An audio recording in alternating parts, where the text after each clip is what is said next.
Aliás, já parou. Já parou. A sério. 20 segundos. Novo recorde. Demorou 20 segundos de episódio até ficar sem uma câmara. O quê? Não. Estes vídeos são giros porque, em vez de ele ficar mais competente, ano após ano, vai ficando mais incompetente. Ou seja, já passou aquele pináculo da vida, começou a entrar na velhice. Os ideólogos mais fortes tentam operar a nível da linguagem. Mas é tipo, ok, esta pessoa está mesmo a jogar aquele jogo de carreira, dinheiro, carro cada vez melhor, e casa cada vez melhor, e férias cada vez melhor, ao ponto de tu sentires que tens o direito de dizer, opá, se estiverem lá brancos eu não quero ir. Essas dinâmicas que tu imaginas que terias se o teu filho morresse, eu tive algumas com a morte da minha mãe. A Bíblia tem uma cena muito importante que o Alcorão não tem, que é Dá a César o que é de César. e a Deus o que é de Deus. E isso é uma linha que pode ser usada para poder justificar a separação entre Igreja e Estado, que é fundamental. Este projeto independente conta com o apoio de pessoas como tu. Considera apoiar em patreon.com/Pedro on the Road. Olha, tenho uma prenda para ti, que é este livro. Eu ia abrir. Não, é para ti, tu tens que abrir. Porquê é que me estás a dar um presente? Ah pá, porque eu no outro dia... Não, porque é por ser esta altura do ano. por ser Natal, sim. Não é... Okay. Então foi muito importante para ti o nascimento de Jesus Cristo. Foi, acho que foi importantíssimo. Ao ponto de, nesta altura do ano, dar presentes a pessoas e fazer gestos bonitos. Sim, a coisa mais importante para mim existe é Jesus Cristo. Não acredito. É um livro sobre brasões. Lê a dedicatória. Fogo, tu achas que eu sou mesmo conservador, realmente? Não é isso. Lê a dedicatória e vê se consegues perceber. Para o meu menino dos símbolos e significados, histórias e tradições e interpretações Tomás. Interpretações Tomás? Assim, tipo, para o meu amigo Tomás, mas depois eu meti várias palavras pelo meio e a seguir disse Tomás. Eu era para pôr uma vírgula, mas achei que não fazia sentido. Grande Pedro, António Pedro Moreira. Eu vi. Obrigado. Eu vi este livro. Livro sobre brasões. Não é sobre brasões, é sobre símbolos. Isto são tudo brasões, meu. Tu Para já sabes que livro é que compraste? Eu sei que livro tu é não que percebeste bem que tipo de livro compraste. Percebi. Isto é um universo, é um interesse tão distante do teu universo que tu achaste que compraste uma coisa e compraste outra. Não, espera aí, posso explicar? Sim. Ok. Eu vi este livro, acho que eu vi exposto, não foi ninguém a falar sobre ele, foi exposto numa estante qualquer de um podcast. Ei, olha este que fiz, desculpa. Parece o logotipo novo do Governo de Portugal. Super simplista, super minimalista. Mesmo bonito.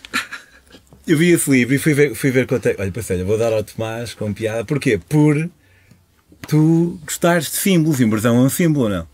Sim, foi completamente. É talvez uma não sinfonia seja, de símbolos. Talvez não seja exatamente o tipo de símbolos que tu mais curtes dentro de todos os símbolos, mas é um símbolo, ainda assim. E para já o livro parece interessante. Se calhar não, para teres tipo no quarto de banho e leres de vez em quando. Sim. E depois vou ler este brasão. E pensei em perguntar-te porque é que tu...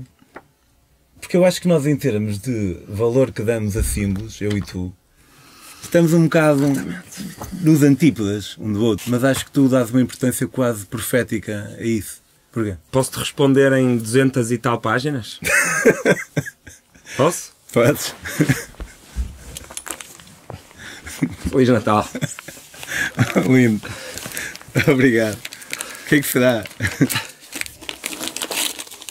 Olha, por acaso... Que livro é? O Poder dos Mitos, que são entrevistas do Joseph Campbell com este man. Uhum. Não é aquele mais famoso dele. Mas qual dos dois é que dirias que é mais importante para alguém que quer escrever? Que quer escrever? Por exemplo, ou criar uma história. O The Hero with a Thousand Faces. De longe. Mais do que este? Sim, este Então é mais... deste-me tipo o segundo melhor. Não. Deite este porque... Imagina, o outro vai para... Jorge a mais. Um bocadinho. Ou seja, vai para um lugar um bocadinho mais esotérico. Estás a ver? Em algumas explicações. Então pensei que... Para te abrir um bocadamente nessa direção, se fosse logo para aí, se calhar tu ias desmotivar rapidamente. E este é assim um bocadinho mais linguagem do dia a dia, porque é uma conversa, não é? E numa conversa, se calhar, uma pessoa, ao contrário do que a escrever, não vai parar a sítios tão favorita. Tu, no fundo, deste-me tipo como fazer uma história para totós. Tipo, deste um grande. Tipo, ele não vai perceber. Não, isto não é. Isso é uma forma de instrumentalizar a viagem do herói para ganhar dinheiro, não é? Ou claro, podes usar a viagem do herói sem estar instrumentalizado para dinheiro, mas não é, esse livro não é sobre como escrever, é sobre mitologia e sobre a importância dos mitos, o poder dos mitos. E o outro já tem mais uma espécie de... O outro é só sobre a viagem do herói.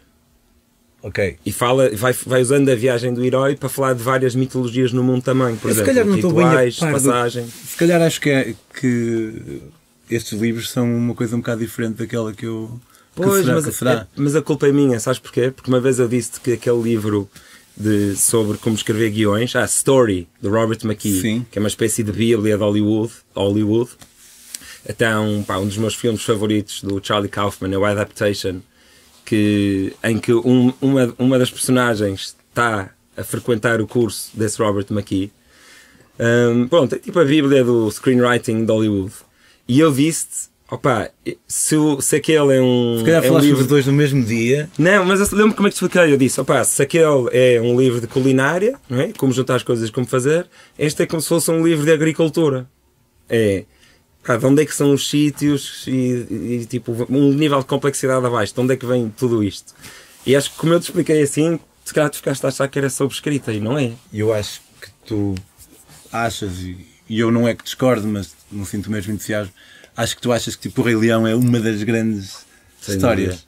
Porque obedece a todas essas cenas que tu curtes, bué. Não, também.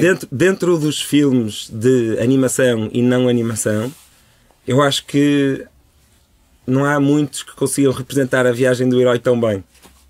Exato, a viagem do herói está na história. Sim, é tipo... E se calhar ao longo de... É aquilo. É a definição daquilo, a história arquetipal. É aquela, é o Rei Leão. Mas nós também nesse dia falamos e eu acho que me lembro da tua resposta. Estávamos a falar precisamente de como muitas histórias vão no mesmo sentido e obedecem aos mesmos arquétipos e essas coisas todas. E eu falei da trilogia Before.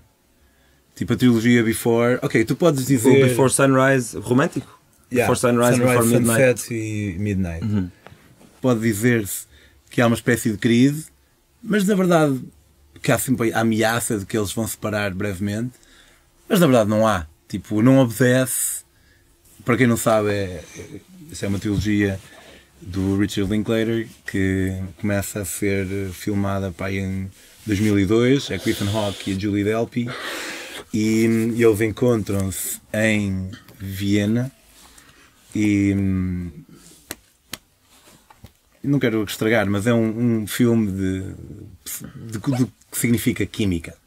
Tipo, é mesmo, não achas que é dos filmes onde a química foi mais bem representada? A química a química entre do início de relação. A química entre aqueles dois personagens. Tipo, toda eu só sinto isso no comboio. Depois começas a sentir o constrangimento dos primeiros dates. Fogo, eu não sinto nada disso, mano. Não? Não, é engraçado. Não, mas é um constrangimento bonito. Só que para mim, se calhar, acho que a química para mim é uma coisa no início. É engraçado. Eu diria que é mais ao contrário. Eu diria que no início, haver uma troca de olhares num comboio, é uma cena que pode acontecer com qualquer pessoa, quase a qualquer momento. Ao passo que realmente agir sobre isso e depois ir calcorrear as ruas de Viena e estar ali numa conversa, tipo, imagina. Sim, é muito mais raro, claro que sim, mas para mim é engraçado, se calhar é cultural. Química para mim é o início, porque é as ferormonas, é essas coisas de olhares trocados, é o que é imediato. Yeah. A química, depois, a falar de química o seguinte é mais narrativo. Estás a falar de química se calhar mais literal. Sim. Ao passo que eu estou a falar de química mais figurativa. Sim, eu tenho-me percebido que para ti a definição das palavras não é muito importante. Tu usas assim, aqui, tipo, vais mudando a definição conforme te apetece. Acho que devíamos falar sobre essa tua nova obsessão. Não é uma obsessão. Qual é a minha nova obsessão? Essa. Das palavras? Sim, tipo, parece que decidiste um dia, olha, a partir de agora as palavras para mim são bem importantes. Até vou mandar uma mensagem ao Tomás, Tomás, tu és um não sei o quê, até inventaste um adjetivo novo para a maneira como eu trato as palavras. Respectum non palavra. Exato, és um non-respectum palavra. Non-respectum palavra. Tipo, pronto. decidiste nesse dia que tinhas essa nova identidade? Não, opá, enfim, acho que não podes dizer que é algo de novo. Acho que desde sempre foi uma cena que me ocupou a mente e na qual eu sou um bocado conservador. E a cena é que tu enganaste-me, sabes? Porque no início eu achava que tu também eras. O quê? Mas depois também eras alguém que era um conservador com a linguagem. Tipo, nós encontramos ali. Mas depois tu começas com merdas tipo. Ok, já percebi. Do que é Deus, tudo o que não existe. Eu sei que já modificaste essa definição. Mas tipo, Deus é tudo o que não existe. Então, mas. Eu nunca disse isso, meu. Achas que eu alguma vez disse Deus é tudo que não existe? Tudo o que não se explica, desculpa. Tudo. É importante. Tudo que não se explica, está um bocadinho melhor, mas não. Não, foi isso. Mas acho que nunca eu diria só isso. Contigo. Mas eu não me lembro, mas acho que eu não diria só isso. Tipo, que essa é a minha definição de Deus, porque não é. Mas na altura foi o que tu disseste. Foi isso que comecei a. Mira, não te lembraste que eu castiguei-te. Eu lembro de gozares com isso. Mas não podes dar uma definição como sendo negativa.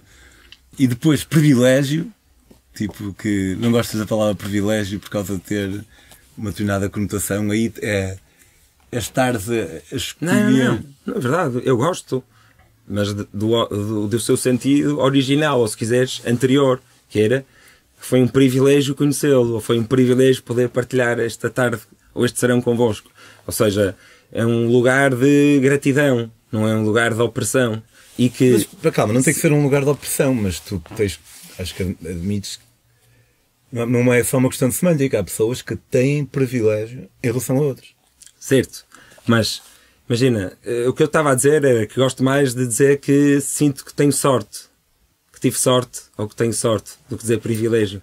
Porque a palavra privilégio para ti está a ficar um bocado contaminada. Porque sei que na cultura coletiva é assim que a palavra é muitas vezes utilizada e não quero que haja confusão na interpretação do que eu estou a dizer. E o que eu estou a dizer, para se perceber bem o que é que eu estou a dizer, é sorte. Privilégio, algumas pessoas podem achar que eu estou numa de me chicotear por ter tido sorte. Em qualquer uma das lotarias da vida, não é? Em tudo. Mas além de achar que vai dar ao mesmo, se calhar vamos imaginar que tens razão e que daqui a 20 anos o pessoal diz the P-word em vez de dizer privileged, porque começa a ser uma cena mesmo, vai de fora. Mas se calhar na altura o pessoal vai haver um Tomás que vai dizer, eu não gosto de dizer sorte, eu gosto de dizer acaso. Porque sorte vem com aquela conotação. Mas fazem muito bem. E andamos nisto tipo a vida toda. Se isso no tempo dele. Só que as palavras têm nota de validade. Se isso o ajudar a comunicar com outras pessoas de forma mais eficaz, então espero que ele faça isso. Ou seja, se calhar estamos a chegar sem querer a um tipo de conclusão, que é o mais importante é conseguires comunicar. Essa é a função das palavras, é ajudar as pessoas a conseguir comunicar bem. Porque já é um fosso enorme entre o que eu estou a pensar e sentir e o que eu consigo fazer chegar até aí. Não é um fosso gigante. Sai de um universo, de um cosmos, assim umas palavrinhas que tu vais interpretar à tua maneira. Mas se as pessoas eu acho que era mais prático se as pessoas se fechassem de merdas e deixassem de atribuir tanto peso a determinadas palavras. Percebes? Porque tu só pensas isso, só pensas que a palavra privilégio poderá estar um bocado manchada porque alguém a manchou. Mas enquanto houver uma lenta e progressiva contaminação de palavra, porque é aquilo que nós aceitamos que acontece, vai haver ali um espaço no meio entre aqueles que ainda demoram mais tempo a chegar à conclusão que agora é esta e porque são como eu, por exemplo, e como estou a ser neste caso, e então até pode, aquela pessoa é alto numa onda porque usa a palavra privilégio ou uma outra pejorativa, uma cena assim qualquer. Ao passo que se não houvesse esse tipo de transmutação de significado, essas 20%, ou sejam lá quais foram, porque demoraram um bocadinho mais tempo a adotar uma palavra ou outra, já não teriam de passar por, sei lá, ou racistas, ou mimados, ou pode ser para um lado ou para o outro, porque o pessoal tinha deixado merdas. Acho que era mais fixe, tipo, um gajo manter-se mais fiel às palavras. Acho que as palavras, mais do que mudarem, acho altamente o pessoal inventar palavras.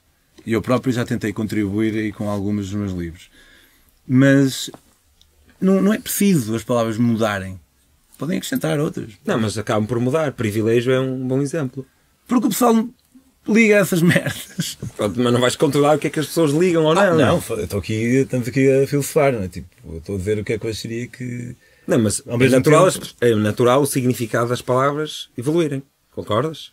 Concordo. Pronto, então, mas achas que vale a pena fazer frente a isso? Não, mas uma coisa é mudar porque assim aconteceu ao longo dos tempos, outra coisa é mudar por razões ideológicas. Ok. Uma coisa Parece o Jordan Peterson a falar dos pronomes no Canadá. Não sei se aceito a comparação, mas para ti fizer sentido, então é porque faz sentido para alguém. Mas sim. Olha, estou aqui a pensar, acho que só 2 pessoas em Portugal vão receber este livro este Natal.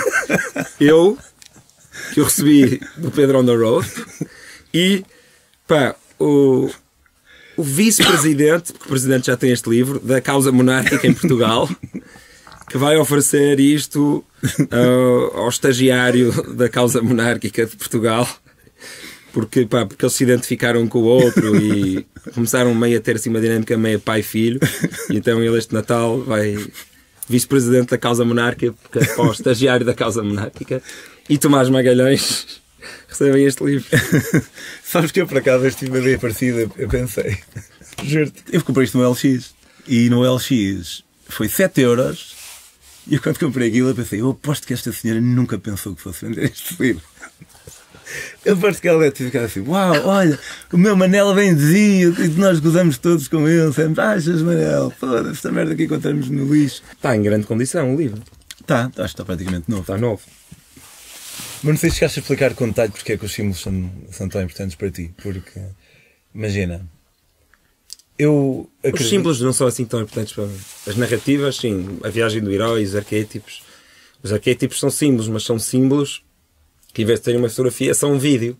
São símbolos narrativos, são símbolos que existem ao longo de um período de tempo.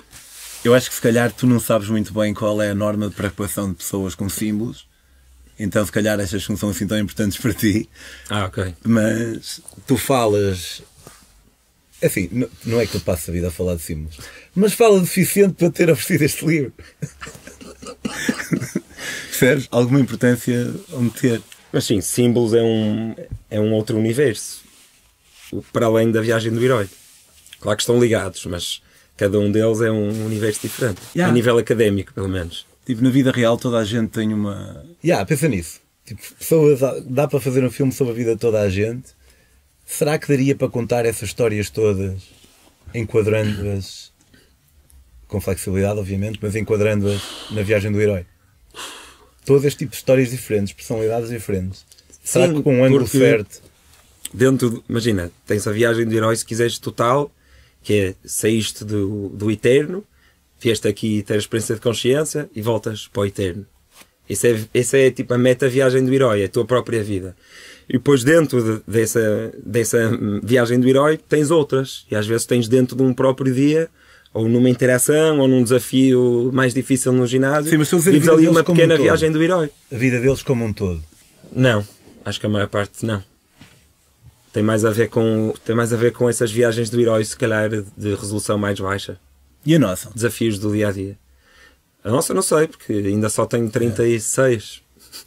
Eu acho que a minha, de certa forma, nunca será, porque eu tenho a ideia que a viagem do herói de alguém... O gajo não tem que estar mal a dada altura. Sim, sim, sim. Tipo, eu não sei se já estive assim mal, estás a ver? Obviamente é subjetivo o que é que significa, não sei quanto, e se calhar... Não, mas ia dizer que se calhar numa representação cinematográfica da minha vida, o pessoal ia ter que ser muito criativo para fazer parecer que eu tive algum, assim, tipo... Que tragédia. De sítio mau de onde nasce o suposto herói. Ou...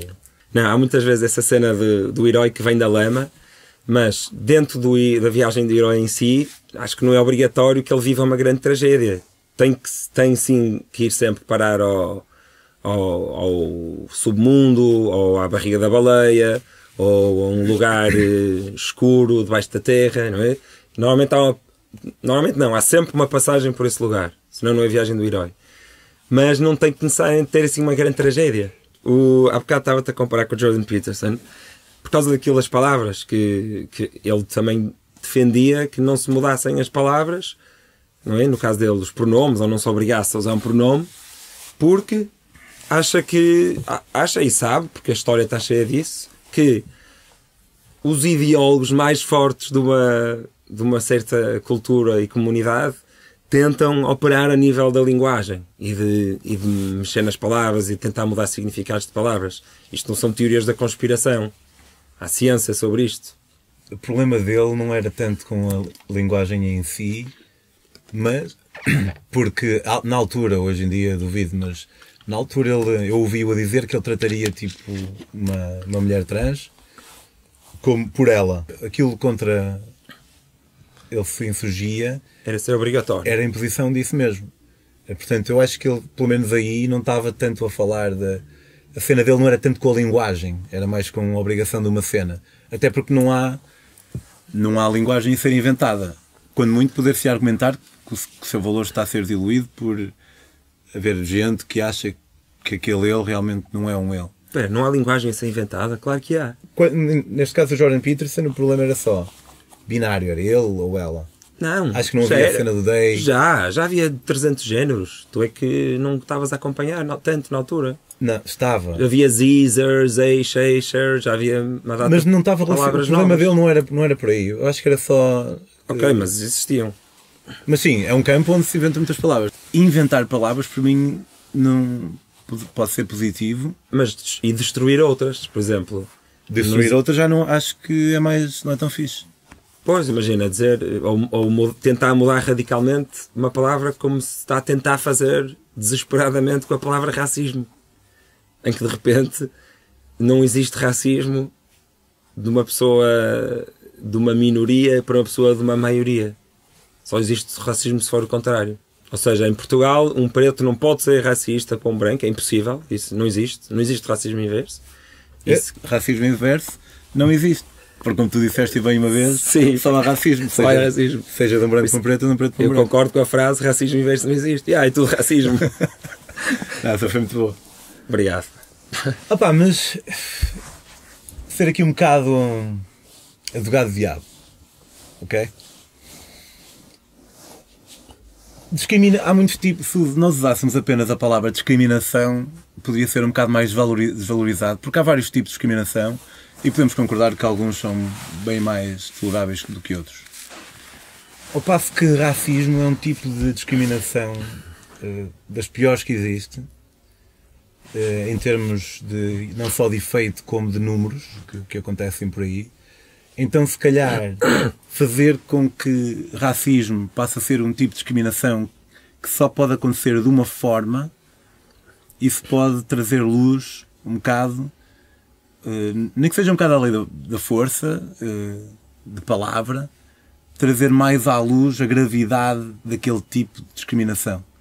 Então isso faça com que seja válido separar esse tipo de discriminação. Pá, mas isso tens outra solução, que é inventar uma palavra. Como estavas a dizer, eu acho que as pessoas deviam inventar mais palavras. É fixe para a linguagem haver cada vez mais resolução, não é? Haver palavras. Foi por isso que eu também senti necessidade de inventar o humildante. Lembras-te? Pá, porque queria escrever, às vezes eu ainda penso em inglês, nasci lá e vi lá, até já não é nenhuma criança, e queria escrever humbling e não havia em português. Foi uma experiência. Existia. Humilhante? Pá, não, humilhante tem uma conotação negativa. Então é isso, pá, eu acho fixe, cada um há de ter a sua ceninha estranha, como eu tenho, e há de inventar mais palavras, pá, siga, inventem mais palavras. Sim, eu concordo, estava a ser advogado de diabo, como eu tinha dito. Mas olha, estavas a fazer bem numa coisa, que é, se essa opressão estiver a ser tão má e tão sofrida, que tu estás desesperado e precisas de sair dali, se calhar, tentando-te fazer uma coisa que tu sabes que não é mais fixe do mundo, que é apropriar-te de uma palavra, sentes que tens de fazer, senão ninguém te vai ligar a nada.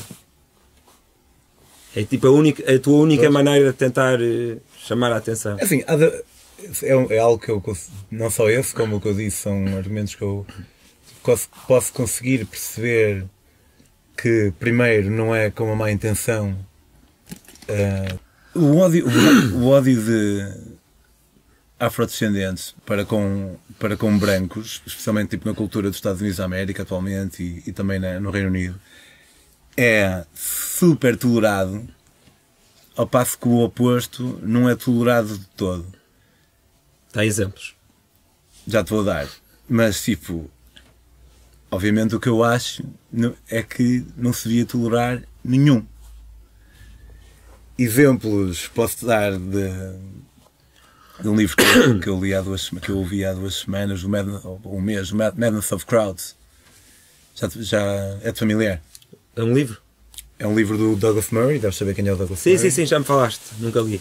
Neste livro, o gajo pega nos 4 ou 5 campos mais importantes das guerras culturais, sexismo ou feminismo, pronto, essa área, homossexualidade, racismo, o tema trans, e na parte do racismo há lá cenas mesmo do caralho, meu. Tipo, há um artigo na Vice, por exemplo, ou sobre essa festa, ou a anunciar a festa. Imagina isto num cruzeiro, mas é um cruzeiro without white. To take a break. Eu nem consigo dizer isto a sério. To take a break from white people. E isto é sim. Totalmente na boa. E eu ia dizer isso, se calhar também fui parar a esse. Já li uns que até fico constrangido de eles terem tido coragem de pôr aquilo em público, na maneira como falam sobre os brancos, tipo, parece que estão a falar de animais, tipo, o branco gosta disto e o branco gosta daquilo, e eles falam daquilo com à vontade, quase que parece que acham que nunca nenhum branco vai ler aquilo, estás a ver? Tipo, a maneira como falam da branquitude e do que é ser branco é estranho. Isto aqui já é daquelas cenas que alguém poderá certamente dizer: oh, poor little rich white boys. Obviamente, nem eu nem tu estamos a contar. Conheço muitos. Sim, há muitos, é verdade. Mas também não sei porque é que estou preocupado em tentar esclarecer isto. Parece que estamos aqui a queixar quando temos uma vida muito fixe. E eu não estou a dizer isto a perspectiva de me queixar, e tu também não. Estamos a divertir só.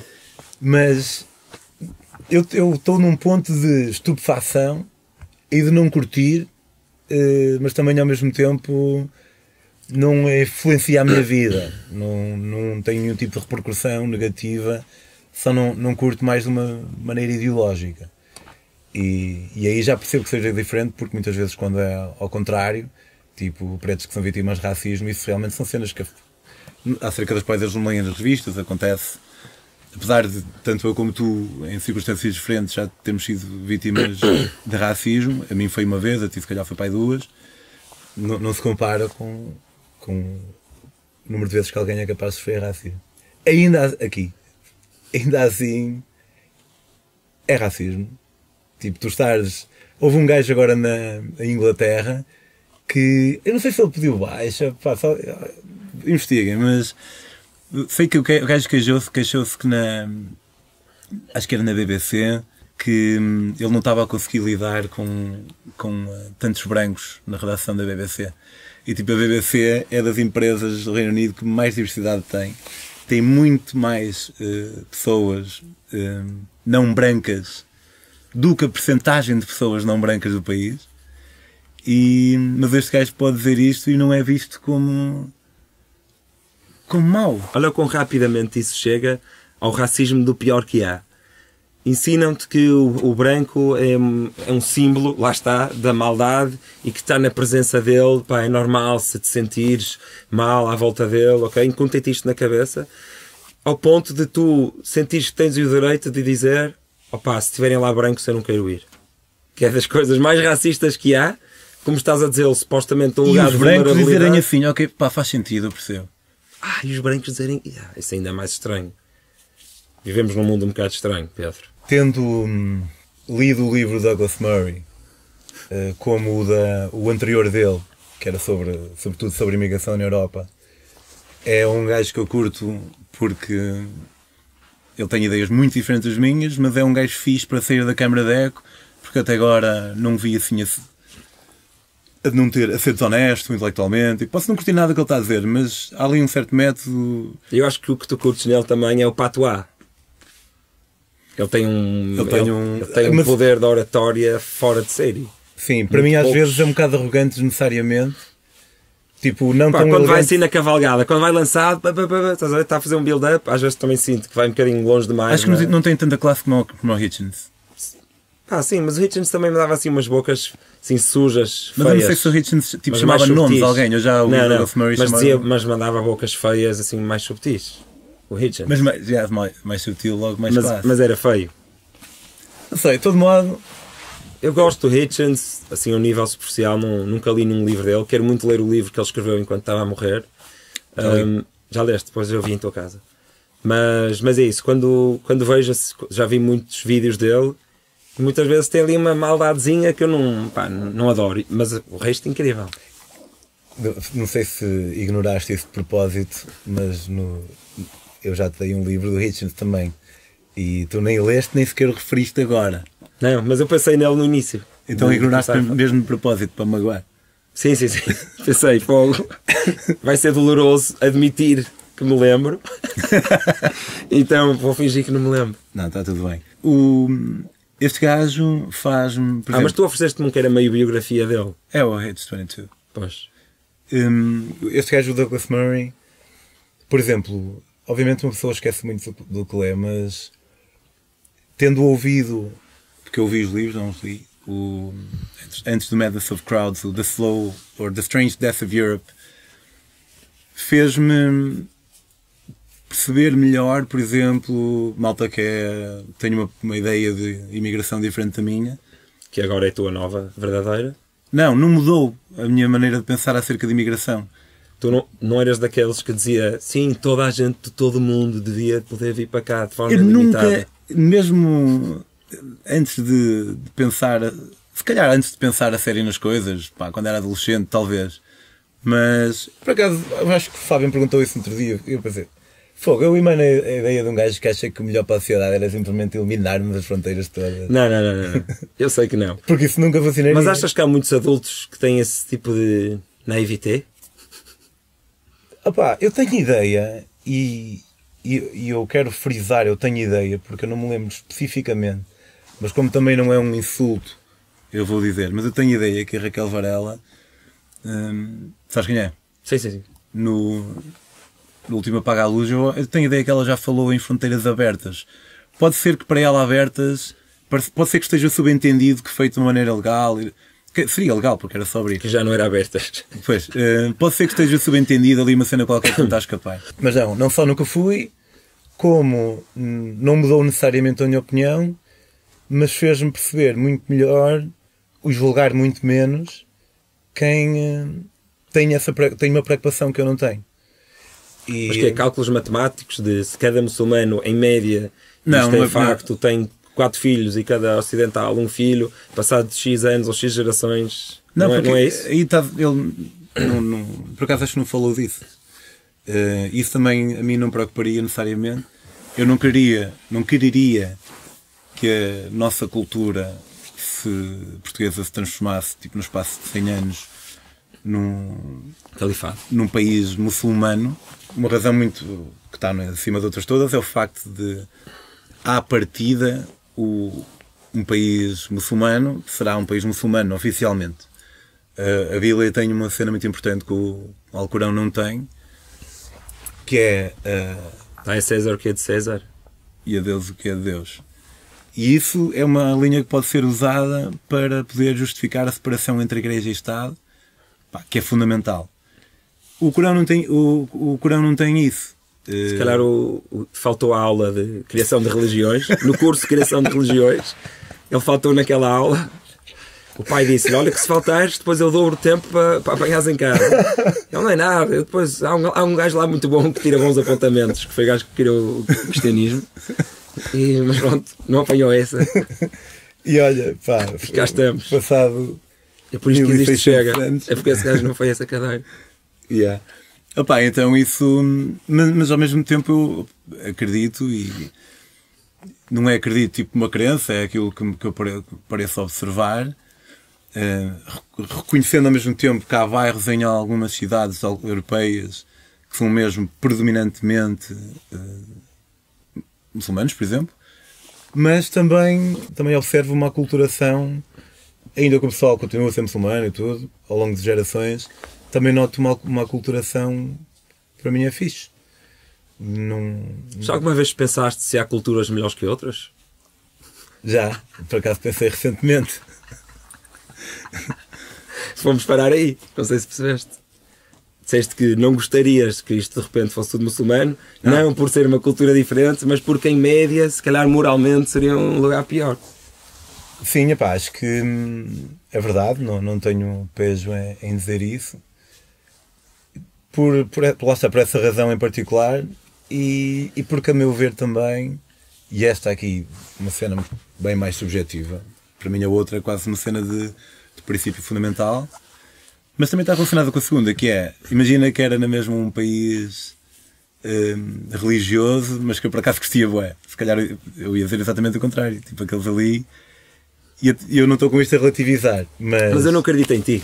Estás a fingir que não és nada conservador, e eu sei que se isso acontecesse realmente e tu pudesses ver isto passado 100 anos, tipo por uns binóculos, eu acho que tu ias ficar um bocado triste de já não haver a comida que tu comias, já não haver as roupas que as pessoas usavam, que já não havia. Tipo, ias ficar um bocado triste por aquilo ter acabado. Não ia, man. Opa, se calhar uma ou outra que fosse particularmente significativa para mim, se calhar, o Natal, se calhar, porque como sabes eu gosto muito de Jesus, mas se calhar poderia haver uma ou outra faceta dessa cultura que se perdeu. Imagina que se perderam 14, se calhar tu ias ter saudades de 10 e eu ia ter saudades de 2. Não, porque a cultura é mais do que a soma das partes. É o espírito, então, caso... é a combinação daquilo tudo, não é só um elemento. Mas se a cultura é mais do que a soma das partes... Tu não ias, pá, põe-te nessa posição, davam-te agora a possibilidade de... Entravas numa simulação e estavas lá um dia a ver como é que se tinha ficado Portugal. Pá, e já não havia sinal nenhum do Portugal que tu conhecias. Pá, eu não acredito que tu não fosses ficar triste. Sinal nenhum no espaço de 100 anos. Tu tens um carinho pelo teu lugar, meu. Tens um carinho pelas coisas com as quais cresceste, com a estética, com a comida. Sinal nenhum no espaço de 100 anos ia ser impossível. Vamos falar tipo no espaço de 500 anos. Não é impossível. É sinal só nenhum. Destruir tudo. É só destruir tudo o que fosse edifícios. É só isso. Só destruir tudo o que fosse edifícios. Pá, em 100 anos. Mudar a língua. Não, olha que a língua muda muito rápido. A língua é de um dia para o outro, às vezes. Tipo, se o novo chefe diz que a língua oficial é outra. Na escola, em Goa, as pessoas... O pessoal mantém a... Não, na terça-feira eles tinham aulas de inglês na escola e hindi. Porquê? Pá, porque supostamente, don't quote me on this, porque foi uma pessoa que me contou lá e eu não fui estudar sozinho, mas pelos vistos os ingleses queriam que as pessoas em todos os sítios que eles controlavam falassem inglês e hindi. Porquê? Porque pá, era uma maneira dos próprios indianos conseguirem comunicar entre si e era melhor para eles, estás a ver? Assim, meio paternalista. A língua em Goa não era hindi, era Konkani, acho eu. Yeah. Pronto. E pronto, os miúdos de terça-feira tinham inglês e hindi, e no dia seguinte, claro, metaforicamente, se calhar foi umas semanas, português e Konkani. Ou seja, há sítios em que a língua muda, desaparece de um momento para o outro. É possível. Olha, basta proibir e meter num campo de concentração quem fala uma língua. Eu acho que vais ter que acreditar. Porque eu estava meio a ouvir-te, meio a pensar no que tinhas dito anteriormente.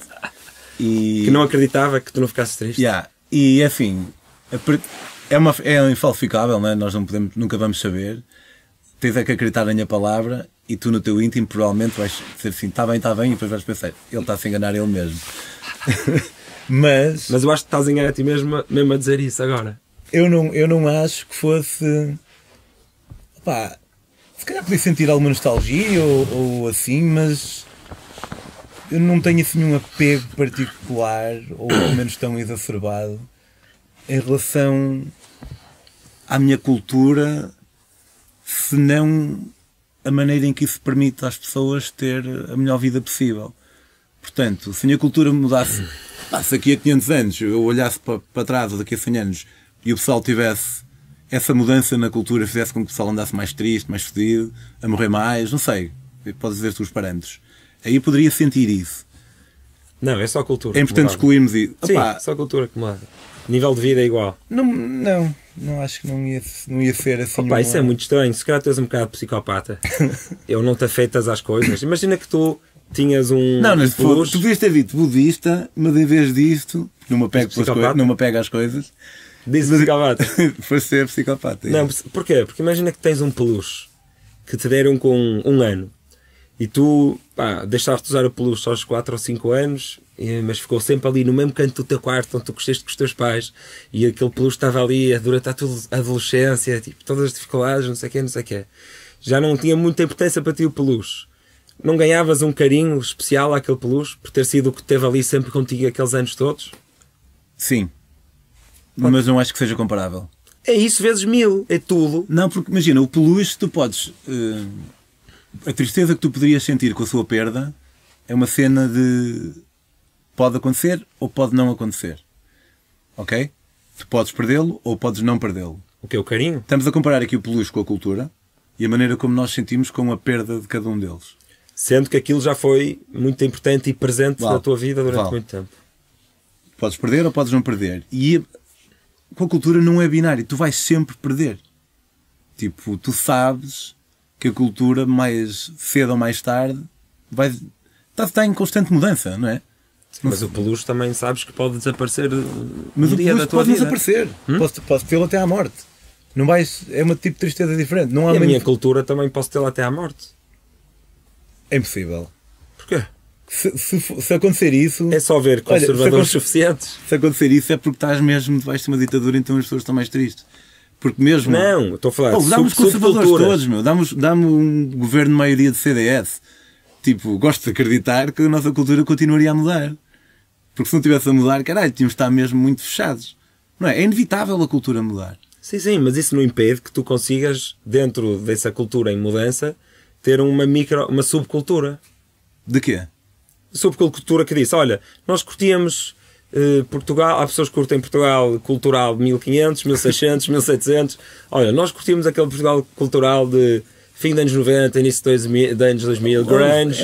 É dar ao pessoal um espacinho, tipo os Amish. Sim, e eles têm a subcultura deles ali, porque curtiram muito aquela cultura, estão satisfeitos com aquilo. Mas eu não estou a criticar esse pessoal, tipo, more power to you. Mas não... Tipo, se calhar não querem ter um relógio da Apple e um óculos da Apple e tipo dispositivos em todo lado. E essas pessoas, como tu, se daqui a 100 anos acordassem e vissem que a cultura tinha mudado e iam sentir-se tristes, mas tu não me aceitas. Eu aceito que tu não sejas como eu, mas eu não sou como tu e tu não me aceitas. Mas eu acho logo que és psicopata. Quem não concorda comigo, não acho que eu polarizo muito mais do que toda a gente. Não é? As pessoas ficam normalmente dentro da sanidade, ok, é faixa ou é comuna. Eu digo logo, és psicopata, discorda comigo. Que mau exemplo que estou a dar. Não, mas pronto, percebeste porque é que eu disse psicopata? Porque para mim é uma coisa afetiva. Percebi. Pelas coisas, uma afetividade pelo que conheces. Eu por acaso... Desculpa, se a cor do Futebol Clube do Porto mudasse de azul para verde. Eu por acaso outro dia estava a perguntar a uns amigos meus se eles achavam que o símbolo do Porto devia mudar. Tipo da Juventus. Se a cor do Porto mudasse para verde... preferia que não. Pronto. Preferia que não. E não é preciso dar nenhuma razão nada especial que não seja, foi aquilo que eu me habituei, que gosto e que conheço. Certo, mas se mudasse, é a mesma coisa, isso é cultura. A cor é um elemento da cultura do clube. É só um elemento. Se calhar temos de falar em graus de pena, porque se mudasse, eu não disse há um bocado, talvez sentisse alguma nostalgia. Ok, imagina que esses eram os exemplos. Daqui a 100 anos a cor do Porto era verde. Mas ao mesmo tempo eu ia saber que tinham passado 100 anos, mas era diferente. Pois é, eu estava a pensar, daqui a 100 anos também não me chocaria tanto. Mas sentires tu... É diferente amanhã. Para amanhã. Tu eras a favor de mudar a bandeira para uma bandeira, imagina, toda azul, com a esfera armilar no meio. Sim. Ia-me demorar a habituar, se calhar um bocado. Equipamento de Portugal mudar para azul. E se em vez de ser toda azul, fosse uma bandeira tipo arco-íris e a esfera armilar lá? Isso é completamente diferente. Eu aceitei o azul porque o azul é que supostamente é cor de Portugal. E para quem diga que o vermelho e o verde foi super forçado, que não havia, acho que era o verde, que não havia ligação nenhuma de Portugal com o verde, nem era uma cor que se usava, estás a ver? Era sempre azul, Portugal era azul e branco. E então, quando disseste azul, eu concordei por causa disso. Que era uma cor qualquer? Não, se tivesses dito amarelo, diria que não. Mas porquê? Porque não é um salto tão grande, tão desconfortável. Acho que podes ir fazendo aos pouquinhos. Lá está. Se daqui a 100 anos a cor do Porto tivesse mudado, não me fazia tanta confusão. Porque pode ter acontecido tranquilo. Mas como é que mudas uma bandeira aos pouquinhos? Não mudas, ou mudas ou não mudas? Claro que mudas, então. Começas a tirar os símbolos. Tiras primeiro aquela esfera armilar, depois tiras os escudos. Todos, imagina, de 10 em 10 anos, ou de 20 em 20, ou de 100 em 100. Vais tirando. Já não estão vivas as pessoas que se lembram da bandeira anterior, não é? Por isso já não tem o tal carinho de quem cresceu com o peluche. E vais tirando tudo. A certa altura tens só o verde e o vermelho. Mudas o vermelho para uma coisa um bocadinho mais cor-de-rosa a cada 5 anos. E depois é fazeres o mesmo com outra cor. Pronto, e no fim tens uma bandeira roxa e cor-de-rosa que no espaço de 100 anos. Ok. 100 anos não, 1000 anos, se calhar. Então, mas imagina tu que determinados elementos, e aqui não estou a inventar isto, é precisamente uma das razões que foi atribuídas para a mudança daquele logotipo do governo, que eu achei um bocado mais pateta, mas acho que foi só tipo, fizeram um design e depois, eu acho que às vezes os designers fazem tipo um design e depois é que explicam a seguir. Isso aconteceu um bocado no meu livro, que foi, eu se calhar um bocado influenciado, houve uma vez uma cena que eu li num livro que gostei bué, que foi o Conde de Monte Cristo, em que o gajo, para explicar a história de um bandido que aparece lá, pá, o gajo aparece há pouco tempo, sem me lembro, já li o livro há muitos anos, ele dá um backstory do gajo bué de grande, e eu curti bué aquilo, e depois é uma cena que eu comecei a fazer consistentemente no meu romance, no Ventre, em que consistentemente não, mas de vez em quando eu dou um backstory, pai, de 10 páginas a um personagem que tudo o que vai fazer é abrir a porta do carro, as pessoas entram no carro, ele conduz-los lá, não diz uma palavra, mas dou-lhe um backstory de 10 páginas. Mas escreves? Escrevo. Partilho no livro. Se calhar é daquelas cenas que as pessoas diriam que... partilhas no livro. Eu sei que se fazias isso só para ti, só para tu conheceres melhor aquela personagem. Não. Isso é mais realista na tua cabeça. Foi, isso era um grande exercício. Não, mas partilho no livro. E à medida que eu fui fazendo mais que uma vez, eu comecei a achar e a dizer que isso significava um bocado aquela... Era para contrariar um bocado aquela ideia de que solipsista, de só eu é que estou a existir.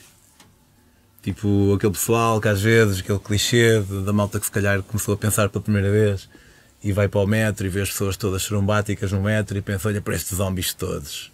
Só eu é que estou acordado. E a maneira como às vezes as pessoas... Acabou de ver o Zeitgeist pela primeira vez. Yeah. E também mesmo em termos de nós só sentimos o que é a nossa vida, não é? Tipo, e às vezes há muitas pessoas no mundo que são non-playable characters para nós. Mas eles são playable characters para eles. E então, se eu de vez em quando no meu livro... Mas tu não és um NPC para eles, isso te garanto. Não sou um NPC? Para eles? Eu sou um NPC para qualquer pessoa, por quem passa por mim e diz... Abre uma porta ou uma cena assim qualquer. Ok. Nesse grau de intimidade de só roçar, passar um piloto na rua, ok, sim, és um NPC. Yeah, e então eu comecei a... Mas não há pessoas que tu conheces e que falas um bocado... Pá, e eu nunca penso nessa expressão NPC, mas que sentes que são um bocadinho nada NPC, que estão mesmo no rat race. Já me aconteceu em casamentos e assim, ficar sentado ao lado de pessoas e pensar tipo, ok, isto soa um bocado, não é, julgador, mas tipo, ok, esta pessoa está mesmo a jogar aquele jogo de carreira, dinheiro, carro cada vez melhor e casa cada vez melhor e férias cada vez melhor. Tipo, sei lá, às vezes sinto que as pessoas estão mesmo a jogar só esse jogo. Pá, eu hesitei porque tenho alguma resistência em dizer isso, mas se for franco já, não sinto muito bem em dizer isso, mas depois, ao mesmo tempo, eu apercebi-me que há boa gente que eu conheço que sei que, por mais que estejam em cenas que poderiam ser ditas como Rat Race e tudo isso que tu disseste, depois também têm toda uma personalidade e uma vida e são pessoas que eu percebo que não são tão consumidas por isso ou não são tão não isso. E essas pessoas, se calhar, se ficassem sentadas ao lado de alguém num casamento e tivessem só conversa de circunstância, poderiam parecer essa pessoa, que nesse caso és tu, mas também em outras circunstâncias pode ser eu, essa pessoa não ia perceber. Então, desde o momento em que eu me apercebi disso, sim, é sempre um julgamento que baixou limitado. Baixou muito. E se calhar hoje em dia, obviamente há pessoas mais entusiasmantes e fascinantes que outras. Às vezes há pessoas que até podem parecer que estão completamente nisso do rat race. E não estão, sim. E não estão, ou que estão, mas são super... Não falam tanto, basta isso. Ou que falam de uma maneira boa, divertida e fixe. Sim. Mas... Por acaso no dia escrevi isso no meu blog. Escrevi: há tantas mentes ainda por descobrir. E depois na página seguinte escrevi: há tantas mentes que não precisam de ser descobertas. Por quem? Por qualquer um, ou seja, há tantas... Foda-se, por qualquer um. Há mentes. Sim, olha, foi aquilo. Quando escrevi, estava a falar sobre da perspectiva da pessoa. Elas não precisam de ser descobertas por ninguém. Tipo, estão na deles. Não são como eu e tu que precisam de pôr conteúdo na net. Eu interpretei de outra forma. Não precisam ser descobertas do género... Não é bom para ninguém descobri-las. Não, mas depois também... Ok, isso é outra. Mas depois também apercebi, não, isto dá para interpretar de outra maneira, que é... Eu não preciso de descobrir também todas. Estás a ver? Tipo... Nunca vais descobrir todos, nunca vais ser descobrir todas. Vai-te acontecer muitas vezes ler mal as pessoas e julgá-las erradamente. Porque todas as mentes são bonitas em última instância. Não sei se são todas... Porquê? Da mesma maneira que a natureza é bonita, sei lá, é um fenómeno... Então tudo é bonito? Sim, tudo é bonito. Se tudo é bonito... A palavra perde significado. Será que perde? Não tem que perder. Tipo, por exemplo, em razão... Mas há coisas mais bonitas que outras, há graus de beleza, mas acho que é possível tu mesmo na coisa mais... Se calhar é o teu cérebro que é bonito, na verdade, mas mesmo na coisa mais suja, está ali tanta coisa e feia, visual, e que cheire mal, e que faça um barulho horrível. Tipo, experiência sensorial pior de todas, eu acho que há na mesma ali alguma beleza, alguma coisa bonita a acontecer. Não sei, man. E isso faz-me lembrar de uma vez uma conversa que tive com o Jorge, em que ele dizia que tudo acontece por acaso. Nada acontece por acaso. E temos que... Era sobre tudo isso, nada acontece por acaso. E acho que essa maneira de ver parece-me um bocado... Não diria tanto egocêntrico ou egoísta, mas desconsideradora, se calhar, do sofrimento de algumas pessoas. Tipo, imagina, perdes um filho e alguém chega e diz: olha, mas não te preocupes, que tudo acontece por uma razão, não sei o quê. Pessoal, foda-se, que meu, estás-me a dizer isso agora? Ou mas tudo é bonito. Tipo... Essa última reação de todas, quase ninguém teria. Ninguém teria, eu se calhar não diria isso, mas não sei, acho que é uma cena boa de fleira de se dizer. Claro que mau, filho. Mas isso o pessoal diz mesmo com boas intenções e com amor. Não sei, eu acho que o pessoal pode dizer isso porque não sei o trabalho de pensar muito. E então não tem mais nada para dizer e manda essas merdas aí que são um bocado insultuosas, até porque foi o que lhes calhou. Se eu perdesse um filho, não ia querer que me dissessem que aquilo tipo tinha um significado qualquer, que eu ainda ia descobrir que ia ser positivo ou algo assim, percebes? Tipo, não... Por mais que pudesse ser verdade... Só abrirem a hipótese... Okay. Por mais que pudesse... Abrirem a hipótese de um dia vais encontrar significado nisto? Por mais que pudesse ser verdade... Imagina... Não é o momento. Eu acho que... Para já não é o momento. Eu acho que... Imagino que um pai... Eu já às vezes eu faço esse exercício às vezes, pensar se não é morresse.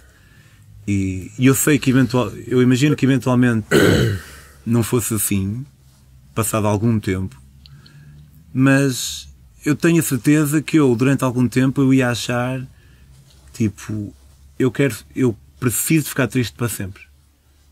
Fogo. Como se porque senão é uma traição. Senão é um esquecimento, ou talvez, e vais gostar desta, isto seja uma influência da minha cultura, da maneira como nós associamos, a cultura portuguesa, até mais especificamente, a maneira como eu sinto que nós muitas vezes associamos demais a dor e o amor. Tipo, parece quase que é esperado de ti que tu fiques mesmo triste quando morre alguém. Sim, isso é engraçado. Na nossa cultura, essas palavras estão mais próximas. Se fossem bolinhas as palavras... Na nossa de cada um de nós? Não, na portuguesa. Sim. Dor e amor na nossa cultura são palavras que estão mais próximas no mapa das palavras do que se calhar na Escandinávia. É uma coisa... A saudade é isso. A palavra que nos define é uma mistura de amor e dor.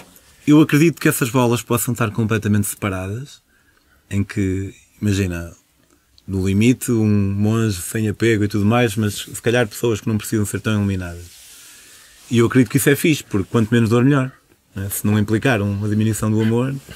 Ao mesmo tempo, o que eu sinto agora e o que sentiria com essa grande trip que deve ser perder alguém me vir dizer aquilo, tipo, isso é a última coisa que eu quero. Não? Tipo, para já não quero que tenha um significado. E depois, se me disserem que vai ficar tudo bem... Porque tens essa aversão a que aquilo tem um significado? Porque ter um significado parece que acrescenta um certo componente de utilidade ou de algo assim que vai fazer, se calhar, com que nem que tenha valido a pena um bocadinho. E eu não quero que valha a pena de maneira nenhuma. Percebes? Essas dinâmicas que tu imaginas que terias se o teu filho morresse, eu tive algumas com a morte da minha mãe. Que foi, lembro-me de me sentir culpado a certa altura, porque percebi-me que tinha ficado uma semana inteira sem pensar nela uma única vez, no início. Ou seja, tive momentos de microculpa por causa de coisas dessas. Mas não é só microculpa, também é tristeza, porque tu não te queres esquecer. Não é? Só que tu não controlas o teu cérebro e não controlas se aquele elemento está a ocupar cada vez menos do teu dia. Deve encontrar... O luto é uma coisa... É um mundo. Mas tu és psicólogo, se calhar sabes um bocado sobre isso. Ou não era bem a tua área? Não, o que eu sei disso é como o que tu sabes disso, mais por intuição do que outra coisa. Não trabalhei com pessoas em luto. Já te falei da falácia, não me estou agora do nome, não sei se é falácia de especialista, acho que não é, acho que é falácia da licenciatura, imagina. Não é essa, mas imagina que é. No fundo descobriram que fazes testes das pessoas autoavaliarem o seu conhecimento na área em que se licenciaram e, imagina, passado 10 anos de ter acabado o curso, e eles acham que sabem muito mais do que sabem a um grau maior do que uma pessoa que nunca estudou aquilo. Ou seja, deixa-me reformular. Desculpa. Eles avaliam. É como perguntares a mim ou a ti, agora, quanto é que tu achas que percebes de física? De 0 a 10. E tu dirias 2 e dar-te um teste e pontuarias 2. E tu dirias 1. Uma pessoa como eu. Não, é de 0 a 10. Eu estudei física. Não, então eu responderia, se calhar, como eu estudei física e parte da minha identidade é físico, eu acho que sei mais do que sei, então vou dizer que sou um 7, não é? Porque eu estudei aquilo. Mas depois, se me dão um teste, sou bem pior. Ou seja, há um salto maior nas coisas que tu já foste especialista no passado do que o salto que há se nunca tivesse sabido nada. Nunca tinhas ouvido falar desta? Sim, mas espera aí, isso é evidente, ou se calhar estamos a escapar de qualquer coisa. Não é. Tu tens no resultado, no exame depois, tens melhor nota do que eu, em física. Sim, mas eu achava que sabia 8 e afinal sabia 5. Tu achavas que sabias 2 e sabias 2. Ok, tu sabes exatamente o erro é maior. Sim. Para quem já estudou aquilo na faculdade. E já passaram X anos, não lembro quantos é que é. Eu pensava que tu ias dizer 1 na ótica. Pois, já estavas a confundir-me há muito tempo. Mas não vai fazer sentido. Eu pensava que ias dizer 1 como quem diz. Depois tu aprendes e percebes que há tanto... não era nesse sentido. Pensas que não sabes nada mesmo, quase. Concordo com isso. Não, eu estava a falar de conhecimento tipo, para fazer exames de física. Tu tiraste um dos cursos que é tipo mais um curso a sério em termos de coisas práticas de saber e tudo mais, fórmulas e cenas assim. E hoje em dia curtes vai discutir o sexo dos anjos e eu tirei o curso menos científico de todos. Tipo, é o que eu no fundo é uma malta que anda a mandar as quase que estudaste Jung. Imagina que tinhas um mestrado em Jung. Isso era mesmo o top. Mas e hoje em dia são gajos, tudo direitinho. Isso é o meu espaço favorito da psicologia. É a interseção entre a psicologia e a narrativa e a viagem do herói e a mitologia. Eu confesso que conheço muito pouco de Jung. Nunca estudei Jung. A única ideia que eu conheço dele é aquela do consciente coletivo. E para mim, de certa forma, que já me... Também conheço a Sombra, que acho que é uma ideia dele. Sei que ele tem muitos... Não, Sombra... Shadow Self. Não. Nunca ouviste falar do Shadow Self? Não. Ei, fogo. Opa, não me sinto capaz de... Nem vou fazer justiça. É melhor mandar-te coisas dele ou um vídeo fixe de YouTube. Assim, eu acho que sou um bocado preconceituoso com Jung por causa dele acreditar nessas merdas tipo consciente coletivo. E isso pode ter sido uma barreira, não só em Jung, como e quiçá na vida, com outros autores, não só comigo, mas contigo e com qualquer pessoa, para não chegarmos a conhecer o resto das ideias de alguém. O que faz sentido, tipo, se tens tempo limitado para dar, vais dar a pensadores que tenham ideias que tu respeitas ou que achas que fazem sentido, do que o contrário. Se bem que pode depois haver casos tipo este do Jung em que vem verificado. Tipo um palpite. É o chamado throwing the baby out with the bathwater. Exato. Mas nunca mergulhei em... Nem vou. Me apetece. Fiquei mais a curtir. Nem vou. Opa, mas... Não quero saber mais sobre o mundo. Não quero aprender mais. Não, chega. Mais depressa sabia mais sobre o Nietzsche, por exemplo, que eu conheci... hoje parece que é um episódio de livros. Conheci por causa do outro livro que tu me deste, quando Nietzsche chorou, que eu disse que achei fixe. Ei. Fixe. Tipo, Não, fixe. agora estás a exagerar. Na altura não disseste um fixe tão mau. Ok. Foi tipo... Foi fixe. Foi fixe. Foi fixe. Já, foi fixe. E o Tomás... Eu estava à espera de mais. Levou a peito porque... Levei a peito. Sabe o quê? Deito isto com tanto carinho. Mas gostei. Gostei e vou ler mais um ou outro do Yalom. Tipo, eu tenho um sobre a morte. Muito sobre a morte, eu quero dizer. Sim, eu tenho esse. E tenho outro qualquer, mas esse nunca peguei. No outro dia alguém estava a perguntar-me, tipo, tu sabes que a morte é um bocado um dos temas da minha vida. A mortalidade e a angústia com a eventual não existência. E no outro dia estava a falar com alguém no Instagram, um seguidor, uma seguidora, em que eles disseram tipo, mas quem é que não tem isso? E eu sei, tipo, por exemplo, o Fábio não tem isso, o meu amigo João Algaria, já falamos lá sobre isso e é uma cena que ele não tem, tipo, preferia não morrer, mas não incomoda minimamente a ideia de que um dia vai morrer. E não sei se já falamos muito disso, tu tens essa cena, já tiveste? Epá, é muito difícil quantificar e comparar essas coisas. Tu não sabes o quão fundo é o desespero do outro quando ele diz que... Posso tentar saber, uma pessoa pode tentar explicar. Então pronto, o quão profundo é o teu desespero nesses momentos? No seu apogeu, assim, quando está a acontecer, a intensidade é a mesma, o que tem vindo a diminuir é a frequência em que eu sinto isso e quando sinto, quanto tempo dura. Como eu te falei no outro dia, eu às vezes quase que e é fixe o efeito colateral ser panicar um bocadinho com medo de morte para brincar ao desconforto. Mas eu acho que no seu apogeu, antes de ir à minha primeira viagem grande, que foi em 2011, portanto, se calhar imediatamente um ano antes ou assim, acontecia no mínimo, tipo, vou dizer 1 ou 2 vezes por semana, tipo, estar na cama e lembrar-me que ia morrer, pá, e depois, tipo, não conseguia adormecer durante meia hora, tipo, ou mais, às vezes. Ui, mas já é bastante forte. E 2 vezes por semana? Talvez, tipo, 1 ou 2 vezes por semana. Nunca tive isso em nenhuma fase.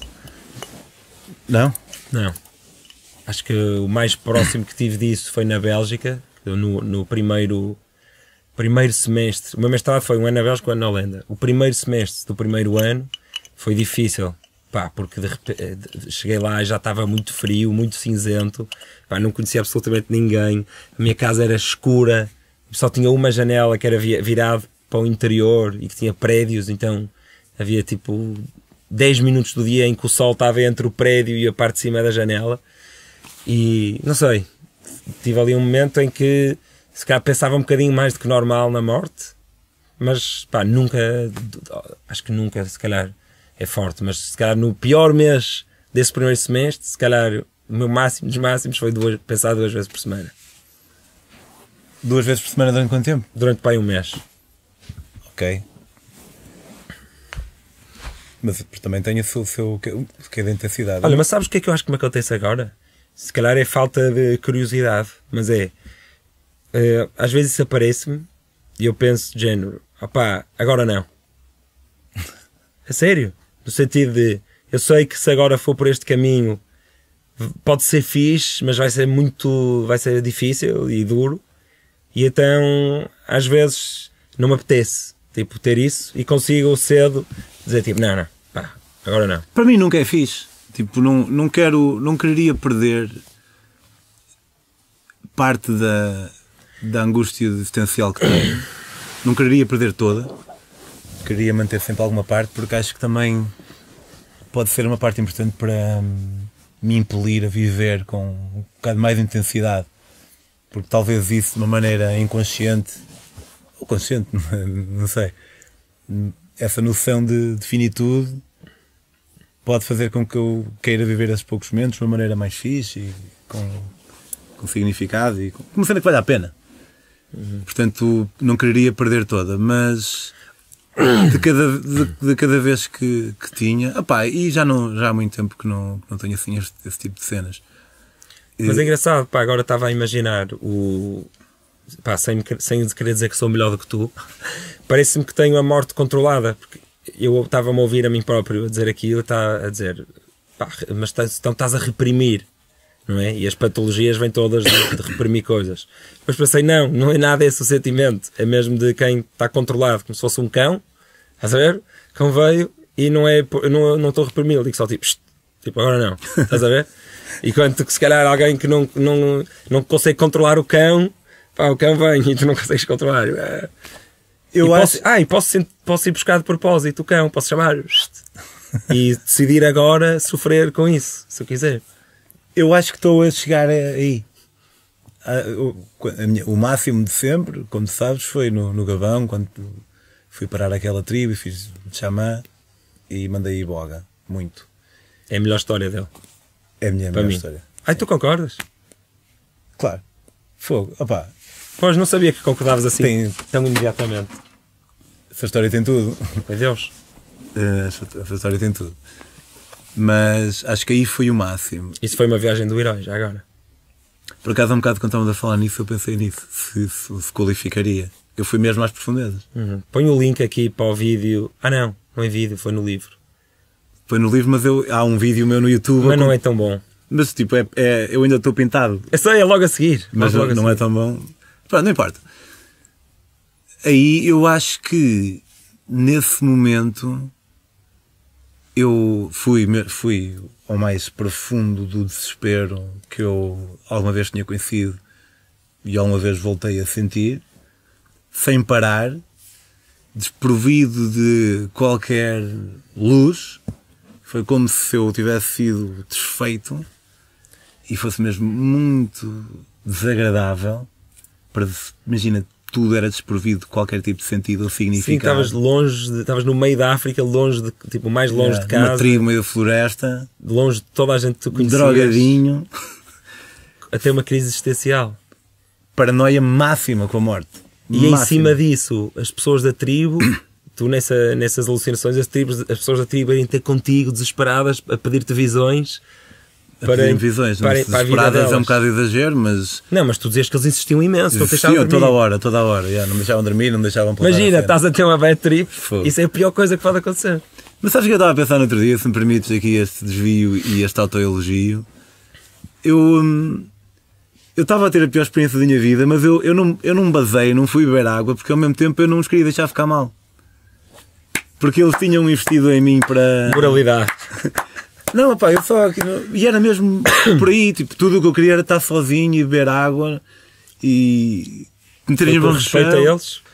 Porque eles não estavam a fazer aquilo para mim. Aquilo era algo que eles iam fazer de qualquer maneira e ofereceram o privilégio de ser aquele gajo. Para mim, em retrospectiva, foi espetacular, mas na altura... Sim, tu eras a pessoa a canalizar, tu eras o xamã, exatamente. Tu eras a pessoa a canalizar Deus, ou a canalizar o mistério para as pessoas. Ou seja, nessa viagem de herói, foste o herói e foste o xamã na viagem de herói deles. Não sei se é uma viagem de herói para eles. Claro que é. Então o xamã vai-lhes mostrar alguma coisa. Sim, se calhar uma parte, Para a uma parte viagem mais deles. geral, não, Sim, sim. não naquele dia. Não é. Porque naquele dia eu tive uma inteira. Sim, mas eles não. Ok, Aquilo ok. é um capítulo. Sei, Que é o encontro com o xamã. Aí, ó, olha, Normalmente dá-te não tem que ser um xamã, às vezes é tipo um Dumbledore ou um Gandalf, pronto. Dá-te um amuleto, ou uma arma, ou um anel, qualquer coisa que te vai ajudar em algum momento da viagem, que só vens a descobrir, mesmo quando ele é preciso, ali a 3 eu quartos. acho que tenho um puto para quem possa ter sido numa história, tipo o xamã que abriu assim uma cena, porque a dada altura os gajos pediram para eu apontar. Eles apontavam para uma pessoa e diziam: o que é que fez nele? O que é que fez nela? O que é que fez nele? Pá, e eu tentava, mas a dada altura eu pensei, só dizer a primeira coisa que me surgir, tipo, não estava. Eu tinha muitas ilusões e tive um par de alucinações, mas não era toda a hora. Tipo, olhava e houve um puto para quem eles apontaram, tinha assim uma cordita, mas não era uma corda, era tipo uma plantazita, e eu disse: veja um pescador, e o pessoal partiu-se todo a rir. E disseram: fogo, ele adora pescar, que engraçado e tal. E depois eu continuei a dizer, e no final eu reparei que o puto estava assim meio cabisbaixo, e estava o pai e o irmão à volta dele, e eu fui lá: o que é que se passa? E eles disseram: ele está triste porque quando disseste que vias nele um pescador, ele ficou a achar que nunca vai ser nada senão um pescador na vida. E eu disse: não, não, ouve. Durante a moca tiveste essa conversa? Yeah. Eu disse: ouve, tu podes ser o que tu quiseres. Eu tenho amigos que são médicos, mas também são pescadores. Tenho amigos que são professores, mas também são pescadores. Eu disse que vejo em ti um pescador, mas tu podes ser mais coisas além disso. Já viste que foste o melhor xamã da história da tribo, se calhar? Estou a falar a sério, meu. É que tu és tão ateu e tão anti-espiritualidade. Estou a gozar, ele odeia que eu diga isto. Não, mas tu és tão ateu que tu viveste literalmente a experiência xamânica e realmente desconfortaste esse miúdo e depois disseste-lhe uma coisa que se calhar ele precisava de ouvir, e mesmo assim interpretas tudo, e eu senti isso no teu livro de uma forma tipo, mesmo racional, tipo, completamente racional. Eu lembro de sentir isso a ler, e não te conhecia, só tínhamos, foi, ofereceste-me logo a primeira vez que me conheceste, querias imenso que eu fosse teu fã. Não, mano, queria que eu pensasse um bocado como tu disseste: hoje em dia já ninguém paga, hoje em dia já não vou a sítios que não pagam deslocação, mas o teu sítio é assim, a tua cena é assim mais roots, lembro que usaste esse termo, portanto está-se bem. E eu fogo, pá, este gajo costumam pagar-lhe para ir a sítios, olha, depois oferecer um livrito, pode ser que ele fique contente. Mas, para terminar... Não é, era só pagarem um bilhete de comboio, é o mínimo. Não era pagarem-me nada, era a minha única exigência, era o transporte. Eu concordo, atenção. Eu não ficar a perder. Não, mas era mais barato para mim oferecer um livro do que pagar um bilhete de comboio. Sim. Não, mas pá, está bem, não quero interromper, não vale a pena. Mas, para terminar, o que foi mais importante para mim foi, eu percebi que quando alguém morre, nós fazemos o luto da pessoa e depois seguimos em frente. Idealmente. Há lutos que gostam mais do que outros. E eu percebi que se calhar o que eu preciso de fazer é fazer o luto da minha própria morte, em vida, e depois seguir em frente. E eu acho que aí, nessa experiência no Gabão, é onde eu comecei a fazer esse luto. Pronto, é isso, Shadow. É um bocado integrar isso. E agora, passado 10 anos, estou a chegar a esse sítio que tu falas. Estás a ver? Mas pronto, o Shadow não é só isso, mas agora que já tocaste aí num ponto que faz lembrar muito o Shadow Self, que é o Shadow Self são, no fundo, eu não don't quote me on this, outra vez, mas são as manifestações tuas que nunca chegaram realmente a acontecer, ou seja, são coisas sobre ti que tu não manifestas tanto, ou que estão mais reprimidas, ou que estão aqui, imagina, alguém que não é o teu caso, mas imagina, há pessoas que como não têm nenhum momento da vida delas com absolutamente nenhuma agressividade, nem nenhuma violência de nenhum tipo, nem que seja ouvir um bocadinho de heavy metal, ou dizer um palavrão, ou ver um filme um bocado mais pesado, que esse shadow acaba por crescer, e se tu não o deixares aparecer um bocadinho, vais ter problemas, vai ser problemático.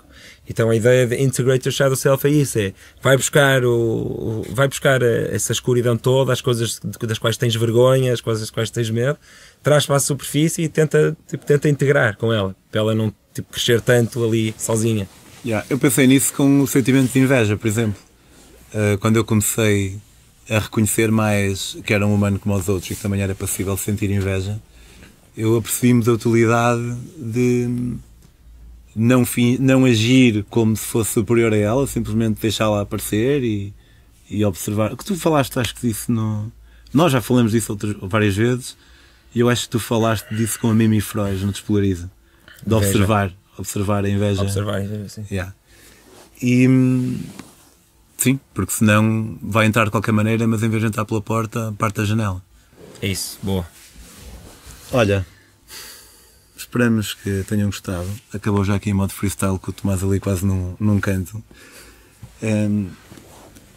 Acabamos de fazer tipo aí, não sei, 1h30, se calhar. Eu vou deixar na descrição um link para uma playlist de outras conversas nossas em metamorfoses, despolarizas, outros desassegos e maluco beleza. Fogo. Maluco. Já estivemos juntos em 4 programas. E é isso. Obrigado, Tomás. E daqui a um ano temos eu dei fixe a ideia de fazer este é o nosso terceiro desassego em dezembro. Então, olha, para o ano temos que trazer 3 coisas que aprendemos ou opiniões que mudamos. Ok, uma delas é muito mais fácil que outra. Pois, então, obrigatoriamente, uma opinião que mudou. Não tem que ter mudado radicalmente. Mas, ok, mas idealmente 3. 3 opiniões? Idealmente, mas Acho mais difícil. Sim, mas é aceitável uma. Sim. Mas trazer 3 de qualquer coisa. 3 no total. Porque também é fixe trazer, tipo, seres obrigado a pensar, tipo, aí amanhã vou ter que dizer uma coisa que aprendi este ano. Eu se começar a pensar nisso, eu no espaço de uma semana já as tenho. Vou mudar de opiniões de propósito, só para... Não, estou a dizer, fazer daqui a um trabalho de ano casa. tens que dizer, entre hoje e essa data, coisas que aprendeste. Se não tiveres opiniões. Sim. Tipo, olha, uma coisa fixe que aprendi este ano foi isto. E isso pode ter feito mudar uma opinião. Combinated. Direito.